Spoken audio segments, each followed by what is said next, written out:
Very good morning, class 11th. So now we are going to start new chapter. That's chapter number 7 of part 1. And the first topic of this chapter is center of mass. Center of mass.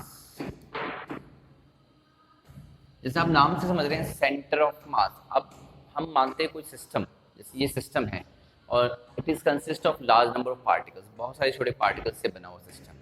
तो हम कहें इस system का centre of मास क्या होगा. Means हर एक particle का मास है, तो हर एक पार्टिकल का अगर मास है तो इस पूरे पार्टिकल से बना जो सिस्टम है उसका सेंटर ऑफ मास कहाँ होगा. तो हम मेजर कर लेते हैं कि यहाँ इन बिटवीन कहीं सेंटर पे होगा. तो है क्या definition, what is centre of मास.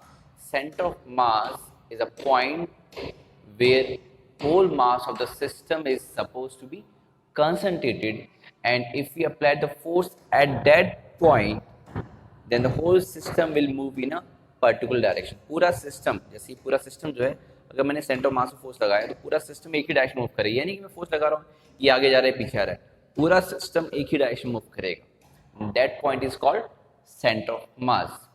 अब सेंटर ऑफ मास तो क्लियर हो गया ना. नेक्स्ट है सेंटर ऑफ ग्रेविटी. क्या होता है, what is centre of gravity. यानी हम कहेंगे कि इस बॉडी का कुछ वेट है, तो वेट में क्या होता है, मास इंटू जी होता है, mg. तो इस बॉडी का वेट है कुछ, और अगर वेट की बात करें तो जो जी है वो जी, फिलहाल तो ये सिस्टम छोटा है तो इसका जो जी होगा इस पॉइंट पे वो जी सेम रहेगा. लेकिन अगर सिस्टम बहुत लार्ज सिस्टम है, बहुत लॉन्ग रॉड है, तो जी हाइट के अकॉर्डिंग वेरी करती है. तो अगर जी वेरी करता है तो उसके अकॉर्डिंग पार्टिकल का वेट वेरी कर जाएगा. यानी जो पार्टिकल सबसे नीचे होगा उसका अलग वेट होगा, जो पार्टिकल ऊपर होगा उसका अलग वेट होगा. इससे क्या होगा कि जो वेट है वो नीचे पार्ट में ज़्यादा हो, क्योंकि एम जी के नीचे ज़्यादा होगी, ऊपर वाले पार्ट का कम होगा. तो इस बेसिस पे जो सेंटर ऑफ ग्रेविटी का कंसेप्ट क्या है, सेंटर ऑफ ग्रेविटी वो पॉइंट है जहाँ पूरी बॉडी का वेट का क्या है, कंसंट्रेटेड है. तो सेंटर ऑफ मास जहाँ पे पूरी बॉडी का मास कंसंट्रेटेड है, और सेंटर ऑफ ग्रेविटी जहाँ बॉडी का पूरा वेट कंसंट्रेटेड है. For the small system of the particle both coincide, centre of mass and centre of gravity will coincide. But अगर लार्ज सिस्टम है तो क्योंकि जी वेरी करता है देन डिफर कर जाएगा. यानी बहुत लार्ज सिस्टम है ना, हाइट के अकॉर्डिंग जी वेरी करता है, तो सेंटर ऑफ मास तो सेंटर पे, लेकिन सेंटर ऑफ ग्रेविटी थोड़ा नीचे होगा. यानी कि इन दैट केस ये कोइंसाइड नहीं करेगा. तो ये कंसेप्ट है centre of mass and centre of gravity का. बाकी कुछ आपके रेगुलर कुछ बॉडीज है जिनका सेंटर ऑफ मास आपको पता है. जैसे हम कहें कि एक रॉड है, ये थिन रॉड है, तो इसका सेंटर मास ये होगा. अगर रिंग कहेंगे, दिस इज रिंग, जिसका मास जो है ये यहाँ पे होता है पूरा पार्टिकल. जैसे गोल्ड का रिंग है, सिल्वर का रिंग है, इसका सेंटर ऑफ मास ही होता है. वैसे डिस्क का सेंटर ऑफ मास कहाँ होगा.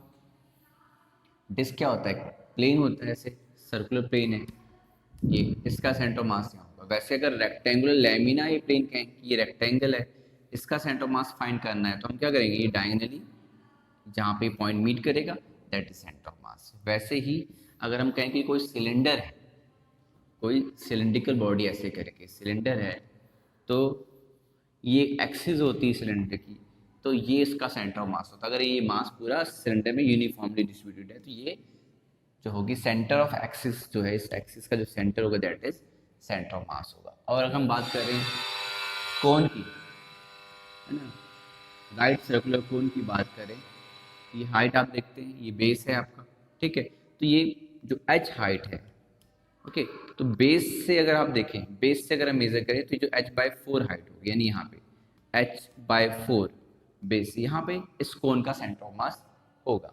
तो इस तरह डिफरेंट सिस्टम ऑफ पार्टिकल्स का सेंटर ऑफ मास होता है. बट हमें मान लेते हैं कोई इरेगुलर कोई बॉडी, हमें पता नहीं कि एक नया सिस्टम बना रहे हैं जिसमें 3 पार्टिकल है, 4 पार्टिकल है, n पार्टिकल है, तो उसका सेंटर ऑफ मास हमें कैसे फाइंड करना हो. तो एक सिंपल सा फॉर्मूला बता रहा हूँ, सेंटर ऑफ मास की पोजीशन बता रहे हैं कि पोजीशन ऑफ सेंटर मास कैसे फाइंड किया जाएगा, how we can find the position of centre of mass. तो लेट एग्जांपल के लिए 2 बॉडीज लेते हैं, और बहुत ही सिंपल सा फॉर्मूला इसको अप्लाई करना है आपको, डेरिवेशन आपके कोर्स में नहीं है. तो ये आपका 2 पार्टिकल, एक पार्टिकल ए पे है, इसका मास m1 मान लेते हैं, दूसरा पार्टिकल बी पॉइंट पे, इसका मास m2 मान लेते हैं. Okay, in terms of position vector, ये रेफरेंस पॉइंट है तो इसका पोजीशन वेक्टर r1 है और वेक्टर, और इसका पोजीशन वेक्टर R2 है। ओके, तो लेट ये सिस्टम से, ये जो सिस्टम है, ये पूरा सिस्टम इसमें 2 पार्टिकल एक फिक्स डिस्टेंस पे हैं, इनके बीच का डिस्टेंस ये है।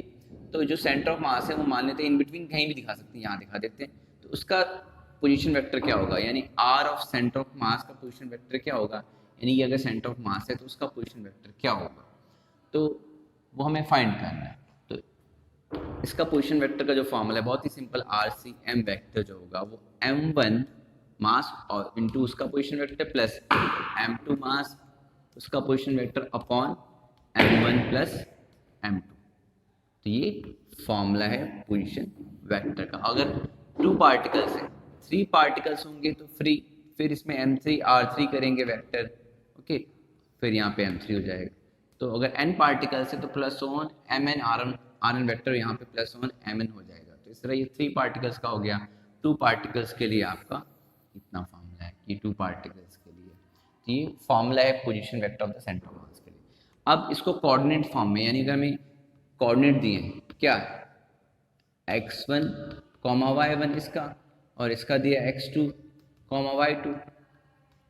तो क्या करेंगे, तो जो आपका एक्सियम होगा, ठीक है, एक्सियम जो होगा वो m1 r की जगह r1 की जगह x1 हो जाएगा, m2 x2 upon m1 plus m2। ये फॉर्मूला। सिमिलरली YCM निकालना है, YCM मतलब ये RCM है तो इसका मतलब ये इसके कोऑर्डिनेट होंगे एक्सियम कॉमा YCM। तो axiom m1 x1 plus m2 x2 upon m1 plus m2। ये 2 पार्टिकल्स के लिए, 3 पार्टिकल होता तो आप m3 x3 यहाँ पे प्लस m3 लगा देते, ये फॉर द 3 पार्टिकल्स के लिए ऐसा हो जाता। फिलहाल 2 पार्टिकल्स हम स्टडी कर रहे हैं। तो YCM में बस m1 y1 हो जाएगा plus m2 y2 upon m1 plus m2। और अगर स्पेस की बात करें तो ZCM भी हो जाएगा। Z कोऑर्डिनेट क्या हो जाएगा, तो वहाँ पे जहाँ y है m1 z1 plus m2 z2 upon m1 plus m2 हो जाएगा फॉर द ZCM। यानी अगर स्पेस की बात करें तो ZCM क्या होगा, m1 z1 m2 z2 upon m1 plus m2। तो ये फॉर्मूला है जिससे आपको न्यूमेरिकली आप फाइंड कर सकते हैं कि व्हाट इज द लोकेशन या position of the centre of मास। ये तो फॉर्मूला है जिसको अप्लाई कैसे करेंगे, न्यूमेरिकल प्रैक्टिस करेंगे तो उतना ही हमें क्लियर होगा कि कैसे करना है इसमें। ओके, तो नेक्स्ट वीडियो में मैं आपको जो है ये चीज़ बताऊंगा कि कैसे हमें ये न्यूमेरिकली अप्लाई करना है, कैसे हमें फाइंड करना है कि सेंटर ऑफ मास की पोजीशन क्या होगी यूजिंग दिस फॉर्मूला। ओके, इसको आप रिवाइज कर लेंगे, फिर अभी नेक्स्ट वीडियो मैं आपको जल्दी ही अपलोड कर